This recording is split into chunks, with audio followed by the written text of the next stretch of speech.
Zup, listeners. Remember that Zul taste of Zima? Remember how it stopped you in your tracks? How you spilled it into a glass and swallowed? Then remember how you spit it out and looked for a tongue scraper? The zad story of Zima on this week's This Was a Zing.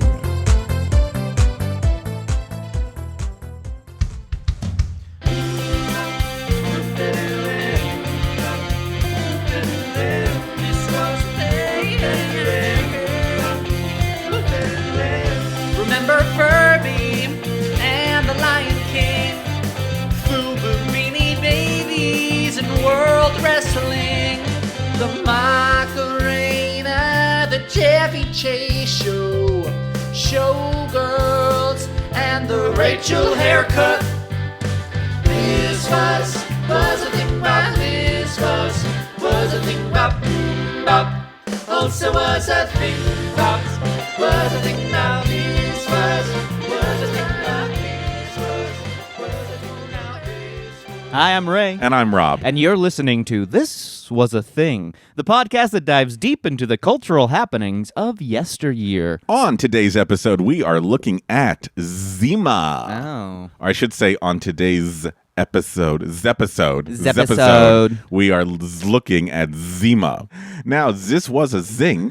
Can you imagine we did the whole episode like this? Now, this was a thing because you couldn't go to any mid-90s bar and not see this bottle in the hands of every dude and dudette on the dance floor as they would drunkenly sway to I Swear. Alcohol would spill down their Guess jeans, but don't worry, the liquor, it's clear. And in fact, is it even really liquor? What is this exactly? Have you ever had a Zima? I had one. Did you like it? No. That's going to be the problem, I think, with today's episode. Actually, you just got the whole episode, folks. I couldn't imagine. Yeah, I couldn't imagine going on a dance floor after having like 6 Zimas and going like, "Oh yeah, okay, time to dance, time to dance." That is the dance. Before we shit all over this product, can we at least honor Zima for what it truly is, which is the granddaddy of coolers? Yes. Yes, zaddy. Yes, grandzaddy. Now, you don't like the taste of hard liquor? Don't want to get too fucked up? Then a cooler is the thing for you. It gives you a low amount of alcohol, but it's flavored in a way that it's hard to taste said alcohol. And you look cool as fuck. Mike's Hard Lemonade. You like Mike's Hard Lemonade? I would have grabbed that over Zima. Smirnoff Ice? That was the first thing I ever got drunk on in high school. Bacardi Breezer? I don't think I can ever remember a Bacardi Breezer. Oh, really? Well, is that like Bartles Jaymes? Jeez, did you read my fucking presentation? Are you going to like... No, I'm just trying to think of all the sexy, cool, glass clinky drinks you can have. It wouldn't be fair to say Zima is the granddaddy of coolers because there is a granddaddy out there of wine coolers that needs a shout out that you just mentioned, which is... Bartles Jaymes, bitch! Bartles and Jaymes. And so, folks, if you remember Bartles and Jaymes, it was introduced to the United States back in the 1980s. So back then, wine laws, kind of also the same way today, wine laws were very strict. No, not that. Wine coolers could get around beverage laws because there was less wine in it. So it was wine, fruit juice, a carbonated beverage, and sometimes sugar for sweetness, baby. Do you like these? They taste horrible. Like, that's what I remember, like, my mom drinking when I was growing up. It was like one of those things, like, mid-90s, like, oh, those look fun. And it's like, you can't have any of those. Okay, I'm happy that you said your mom drinks them because that's all playing a part in this today. If it was like 91, 92, it was like, what am I going to get for Memorial Day? Ooh. Bartles and Jaymes. Bartles and Jaymes. Is that a new flavor? Oh, it's rum punch. So in 1985, Gallo Wine created this line of wine coolers, and they named it Bartles and Jaymes. But it was the marketing know-how of a guy named Hal Riney, who decided for consumers that the best way that they should get familiar with Bartles and Jaymes was to meet Frank Bartles and Ed James in a series of commercials. Now, here's these two sweet old men sitting on a front porch talking about wine coolers. Well, Memorial Day is here again. It seems like it has only been a year or so since the last one. Anyway, last Memorial Day, we learned that some people forgot to purchase their Bartles and Jaymes premium wine coolers. This, of course, ruined the entire holiday weekend. So to help you remember, Ed suggests you tie a piece of string around your finger. Ed has tried this himself and is now able to remember Bartles and Jaymes just fine. So remember Bartles and Jaymes on Memorial Day, and we thank you for your support. Thank you for their support became their tagline. And it was said so earnestly, you kind of felt like their whole lives were depending on you buying the wine coolers. Please. And the guys were so believed on the commercial that when one said on the commercial, I took out a second mortgage, letters came in to Bartles and Jaymes offering to help that man pay it off. Oh, wow. But here's the thing. They never existed. There was no Frank and Ed. It was all two names made up by the Gallo Wine Company. So the guy, he hired two older men who had never acted before. He sat them on a porch and introduced them to the world and their wine cooler in a series of those classic commercials. So those were not really Bartles and Jaymes. There were no Bartles and Jaymes. They were just two guys. So we've discovered that the first rule of successful coolering is get a commercial people will remember.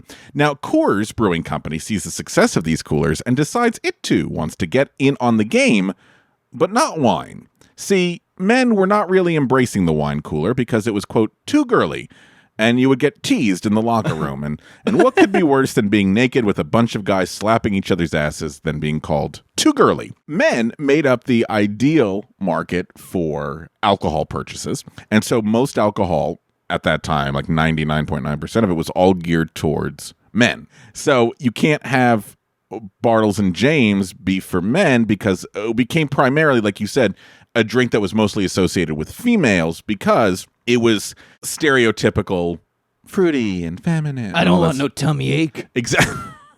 So they marketed Bartles and Jaymes, okay, that's going to go for the ladies, and so we need now something for the guys. So malt beverages aimed at men. That's the ticket, folks. A malt cooler. I'm not really a beer guy, but I do love a good malt beverage.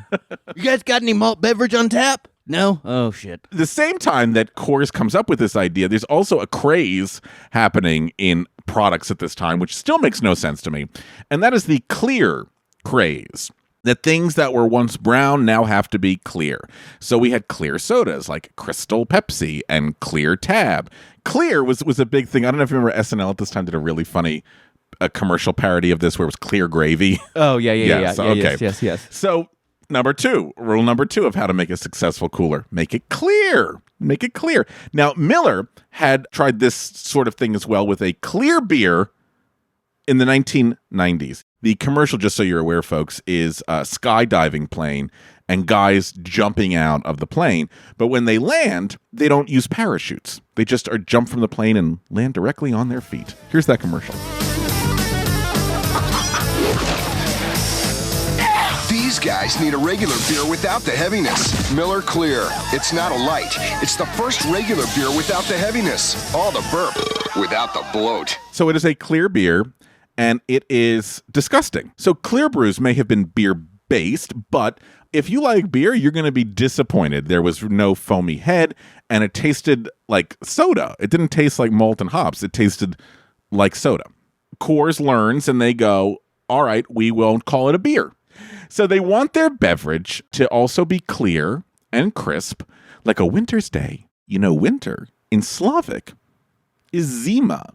It will be Zima. Who comes up with that name? The wonderful Jane Espenson, who was from a marketing firm, and she was like, call it Zima because that is the Russian word, the Slavic word for winter. Wow. Zima was sent out for test markets to only 3 cities in 1991. That would be Nashville, Syracuse, and Sacramento. Says a lot about those cities, what Zima thought of them. Like, yeah, just send it to these 3.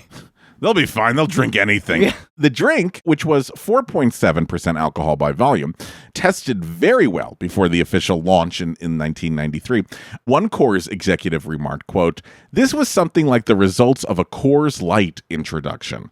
These were the highest numbers we'd ever seen." Wow. As the company would later find out, though, bargoers were curious to try Zima, but they weren't curious to try it a second time.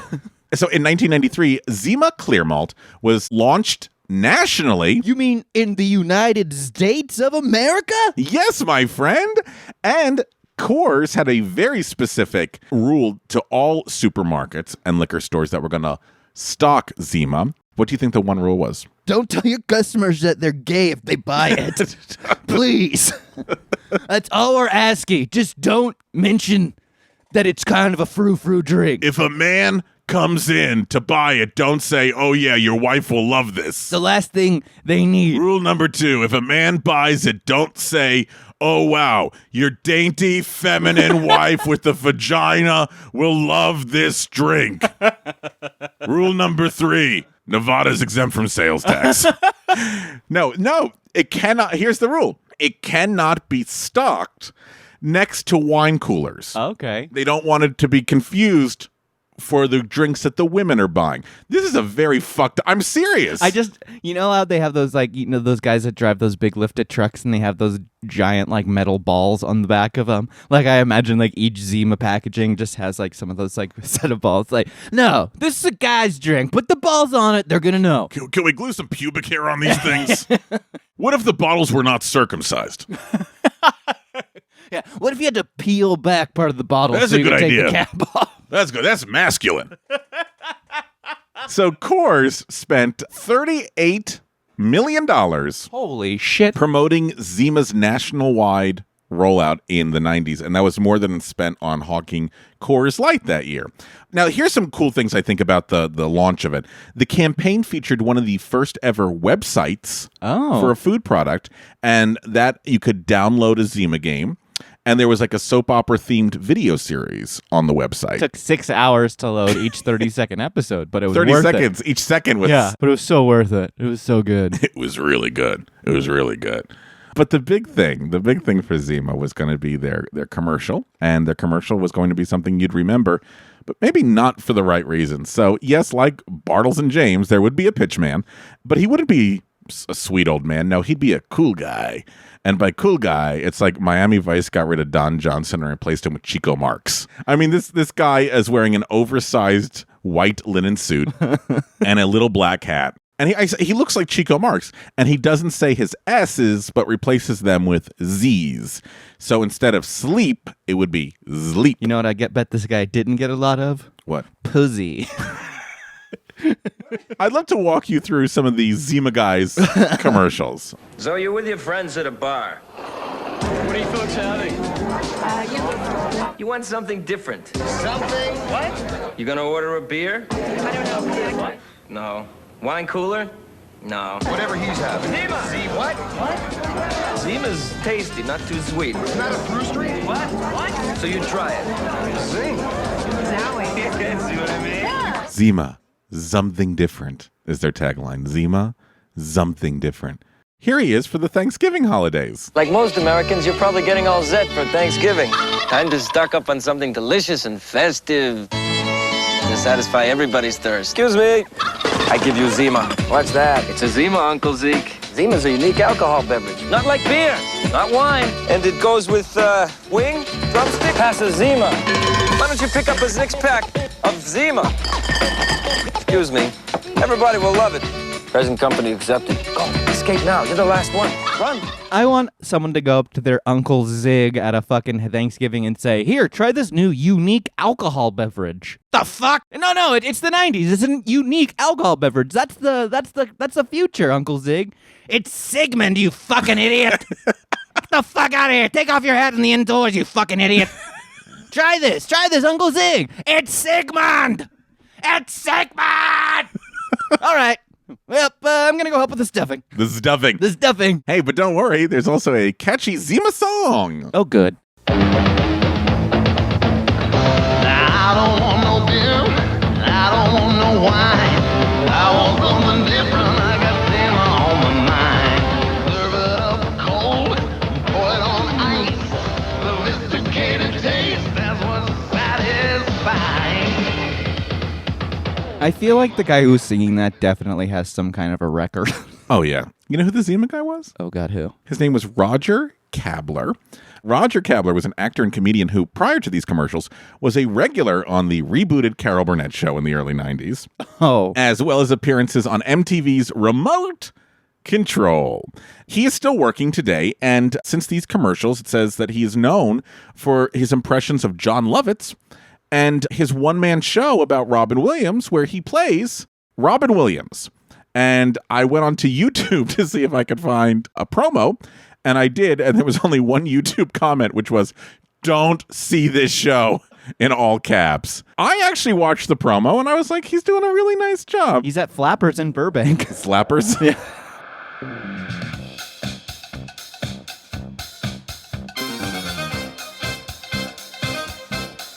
Hey friends, hope you're enjoying the show. If you are, could you do us a favor? After you listen to today's episode, open up your podcast app and leave us a review. Please. The more reviews we get, the more people will discover us, and the more people that discover us, the less lost we'll feel. You're good, buddy. It's okay. Look, nothing has ever been easier to do. Just go ahead and grab a pen real quick. It's okay. We'll wait. Don't worry. Okay, head on over to your podcast app, click those 3 dots in the lower right-hand corner, click Go to Show, scroll down till you see ratings and reviews, then leave us some stars and a comment or two so our parents know that it was worth all the tuition that they spent. And if you really love us, head on over to patreon.com and send us some money, and in return, you will get access to merch, special episodes, bonus content, pictures of me shirtless. Okay, that's patreon.com. Search This Was a Thing and help us out. But you know what? You've already helped us out today by listening to us, and we can't tell you how much we appreciate that, so thank you. Thank you. Now, ads said that Zima was something different. But, my friend, what did you notice that the ads never mentioned? That it was a wine cooler. Even more specific. That it was beer. They never told you what the fuck does it taste like. Think of every other thing. Cool, refreshing, spritz. They were like, it's a drink. Have it. It's not beer. It's not a wine cooler. Yeah, that's true. It's not alcohol. You can get it at a bar. So what the fuck is it? Now, this idea of doing marketing where they don't tell you what exactly it is, it worked because in 1994, Coors estimated that 70% of America's regular drinkers gave Zima a try, and 1.2 million barrels of Zima were sold in 1994. So what was in those barrels? Yeah, and why is Zima in a barrel? What is Zima? What does it taste like? Well, this is from the website MASH, who I think did a really nice description of it. It said, see, it was produced by filtering the lowest grade beer the company made through charcoal to strip its flavor in color, so that way it's nice and clear. And then you would just add citrus flavoring. So the taste was unpleasant to just about everyone who liked malt beverages, and once you tried a Zima, you said, so long. But there were 2 demographics who embraced Zima because men were running away from this thing in droves, and these 2 demographics were exactly the demographics Zima did not want to have. The first were kids. This is from the Washington Post in 1995. Experts on underage drinking say that Zima is becoming the most popular party beverage among teens because the drink is sweet, smooth, colorless, and is as high in alcohol content as premium beer. A popular drink is called Knox Zima. That's where they blend schnapps and Zima together. Oh, have you ever had that? God. It gave me a migraine like you wouldn't fucking believe. You actually tried it? I did. It's so sugar. I can't. Teens say they think that the drink is harder for police and parents to spot than beer or hard liquor. Some teenagers even say that Zima can beat a breathalyzer test. The company, this is Coors, Fucking idiot teenagers. has sent letters to police and school superintendents to tell them that the rumors that Zima can beat the breathalyzer are false. Coors instituted a public education program about the drink and a promotional campaign to discourage underage drinking. The company distributed T-shirts with the messages, ID please, and adult humans only, with the Z referring to Zima. Now, Brady Anderson, a spokesperson for Mothers Against Drunk Driving, said that MAD, that's Mothers Against Drunk Driving, has been pressuring Coors to stop using young-looking actors in Zima television commercials. Anderson said that Coors may be targeting underage drinkers as the market for Zima. If all of this is not bad enough, my friends, the specific market that they just did not want consuming Zima was the one that was consuming Zima the most. That was women. Straight men. Straight men, women. And once ladies took a shine to the stuff in bars and restaurants, the guys avoided Zima at all costs. So if you were with a woman and the woman's like, I want a Zima, the guy was like, I'm not getting the same drink the woman is getting. It was a very different time in the 90s, I'll take apparently. a double Zima. Take a double Zima on the rocks. And not helping any of this, my friends, was CBS's very own late night host, David Letterman, who loved things with funny names. And Zima was perfect for him to attack, especially in his top 10 lists. Zima would always appear. So if, like, for one of them was like the number 9 sign that your senator may be nuts, breakfast, lunch, and dinner, Zima. Zima. Coors had to think fast. They could do what Miller did, which was to pull their clear beer and just walk away into the sunset. Or they could pull a Madonna and rebrand. And that's what they did. So in 1995, they introduced Zima Gold, along with still keeping our regular Zima. And Zima Gold tasted like bourbon for men. Fuck yeah. Now, remember those light, sort of like fun little Zima commercials? Here is the new commercial for Zima Gold, which tastes like bourbon. Oh, by the way, it's for men. Now, the commercial is going to be men playing basketball and construction workers with muscles and tank tops and sweating, because this is for men. All jousting.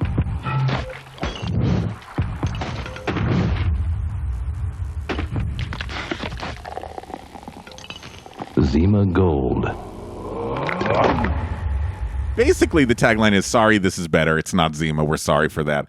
And Zima Gold was out for 3 months, and then they pulled it for lack of sales. And by 1995, Zima sales had dropped by half. Wow. So 2 million to about 1 million. 50%. By 50%. And it's going to keep dropping by half every subsequent year.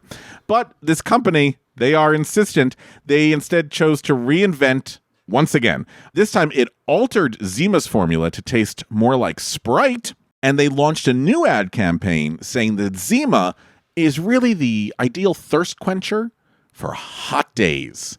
This is their new commercial. It's guys in their sweaty apartment dying from the heat. And what do they reach for? Each other. Today's forecast calls for record-breaking temperatures throughout the metropolitan area. In the commercial, is in the sweaty apartment, the man is, his shoes are sticking to the floor. It's so hot. He closes the refrigerator door after getting a Zima and realizes that his foot is now stuck to the refrigerator door.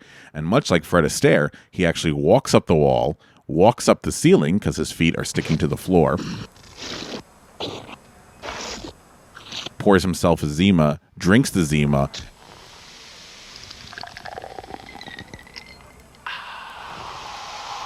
and the Zima is so cool and refreshing, he falls to the floor because no longer is he sticking to the ceiling. Breaking both wrists in the process. So in 1996, the sales dropped nearly in half again. And by the end of 2000, only 610,000 barrels had been sold. Wow. And Coors, like a dog with a bone, they did not give up. They were determined to make this product work. And in 2004, they launched Zima Triple X, which is after you drink the bottle, you can shove it up any orifice you want. And it's higher volume alcohol content, which was 5.9%. And they gave us 2 flavors, Hard Punch and Hard Orange.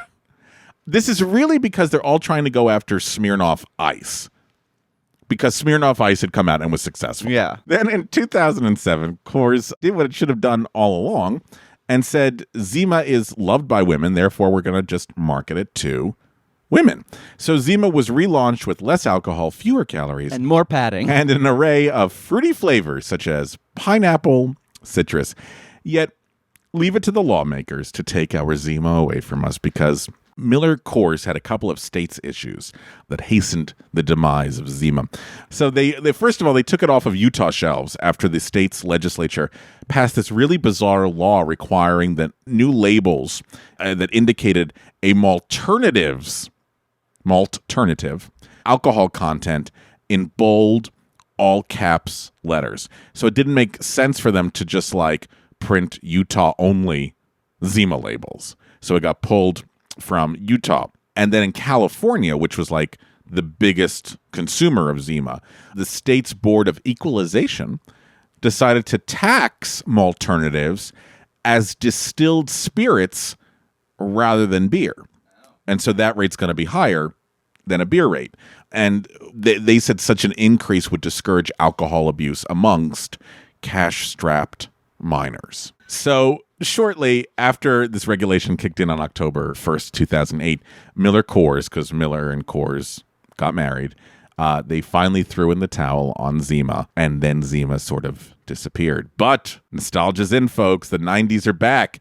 Does that mean Zima will be as well? We'll discuss after the break. Zip break. This was a thing, this was a thing. And now, this is a sketch. Hey there, Big Top Daddy-O. I need something fresh, something hip, something cool, you dig? Something that'll make me cool down from wearing this hip purple zoot suit.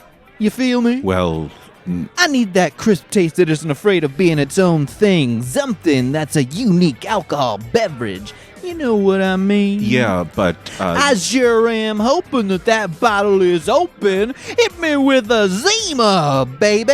sir, this is an Arby's. Right. I'll take a double beef and cheddar meal. Curly or regular fries? Curly as Zuzi Q's lots of... Sir. Yeah, curly fries and a root beer. That'll be $7.57. Oh, wait. I got a Zoop on. Thank you. This was a sketch. So what is Zima's legacy in pop culture? Well, first of all, it's kind of interesting because Zima never went away in one country. Do you know what that country is? Slovenia. They just called it Winter. the winter. No, Japan. It never went away in Japan because in Japan, there wasn't such a fear. I don't know if I'm using the right word, like that a drink could be masculine or feminine. Like it was just, it's a drink. Yeah, they're all androgynous over there anyway. So that was Ray with generalized stereotypes here on the podcast network. Don't put that in, Daniel. Look alike. Ladyboys. I'm not saying they look alike. I'm just saying they're all androgynous. Don't put any of that in, Daniel. All of them wear pantsuits. So, because Japan was not as hung up on gender consumption as everyone else was in the United States, Japan has had it never go out off the shelves. And then it went away. First of all, I mean, it's one of those drinks, like if there's a drink of the 90s, I would probably say it's Zima, because it was just, the commercials were everywhere, the weird taglines, the what the fuck is this thing, the fact that David Letterman was making fun of it every night. So if you think of the 90s, you're probably going to think of Zima. Nostalgia brought it back in 2017 for a little bit. They actually put it back on the shelves. And it was fun in a nostalgia way, but not in a way of like, oh my God, this is such a great product. I can't believe we missed out on it the first time. I bought it when it came back out in 2017 as like, oh yeah, and I got a 6-pack, and I don't think that I drank another one besides the one. And no. It was just kind of like, oh, look at how funny. No, and I hate to say it, but you kind of drink it to be like, wow, this was really bad. Have you never tried this? Or like if you have like friends over and you're like, you just sit down with the Zima and it's more of a bit than actually drinking. Absolutely. You can do a whole tight 5 on it. I can do a loose 10. Loose 10 is what they were going to call Zima XXX. And I realized that would probably not be the best idea.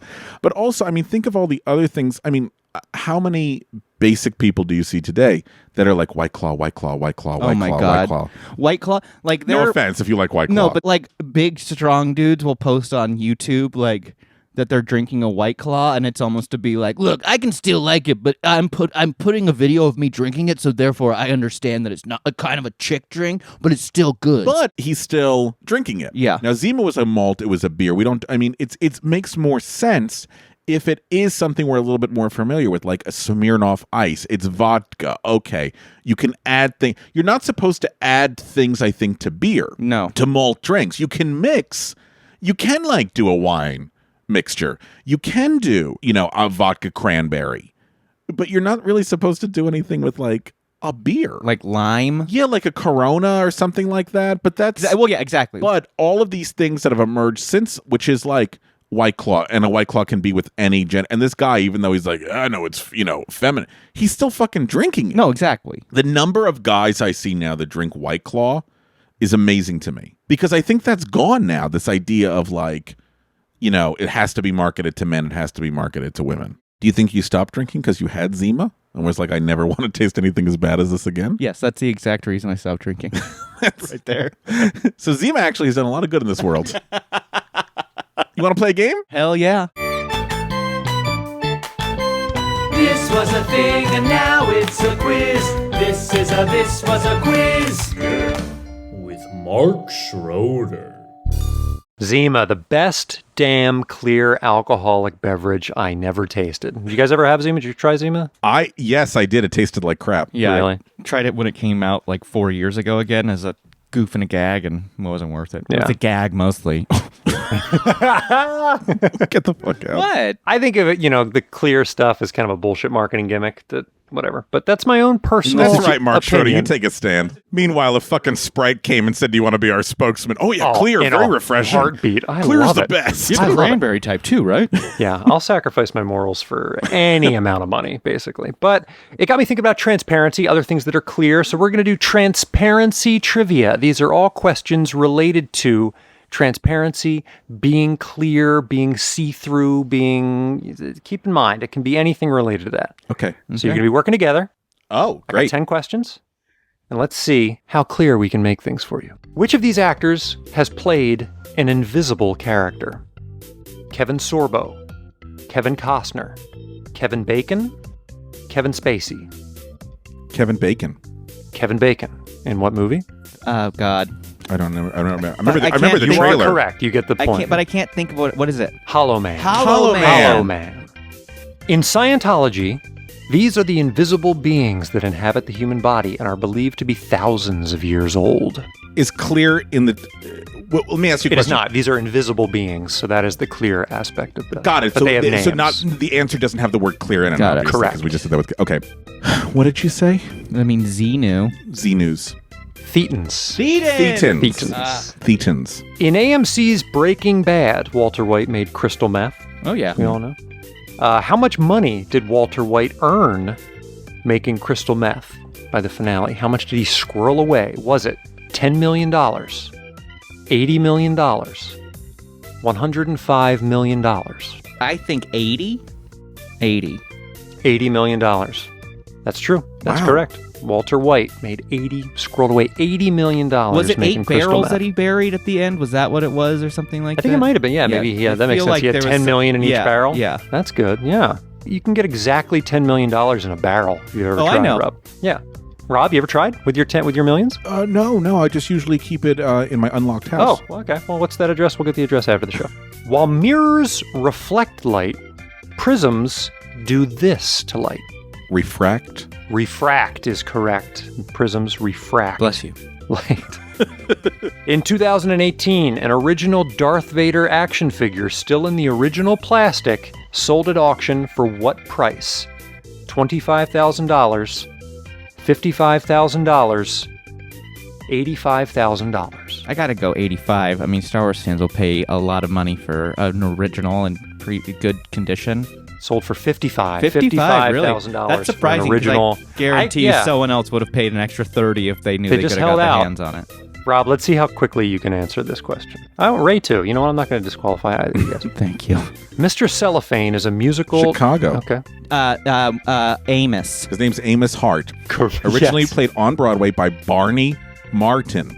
Now, you might not know the name Barney Martin, but if you're a Seinfeld fan, he is Jerry's dad, Morty Seinfeld. Really? Really? Also, Liza's dad and Arthur. Oh, my! He's brilliant in Arthur. Mm-hmm. How many million tons of plastic end up in the ocean each year? 1 million? 4 million? 8 million? Depends if the Real Housewives want to go swimming. Yeah. Just a joke. A million. I don't know. I mean, I'll go 8 again. I feel like you got to go worst case with that kind of stuff. This is a worst case question.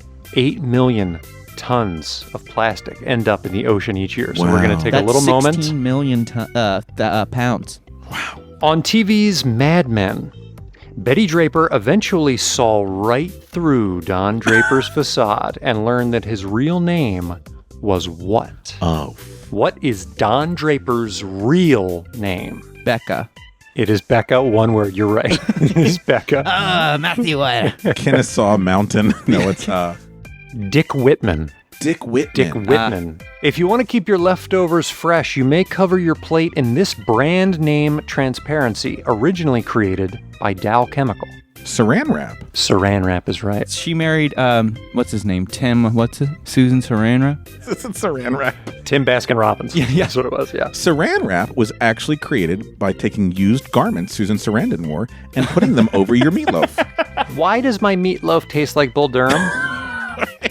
Oh, I think you know. And your final clear, transparent trivia question. Yes. This benzoyl peroxide-based acne medication promised, quote, fewer pimples in 5 days or your money back. Clearasil for the $64,000 question. Yes, and you win all $64,000. I want to thank my celebrity friend that helped me, Michael Winslow. Thank you, Michael. All right, Mark Schroeder, thank you so much for making everything you, crystal Mark. clear for us. Friends, if you've ever had Zima, hit us up, Facebook, Twitter, Instagram. Let us know what it tasted like. Until then, stay safe. Don't drink a Zima. That's Zob. I'm Zay. That's Zark. Have a good one.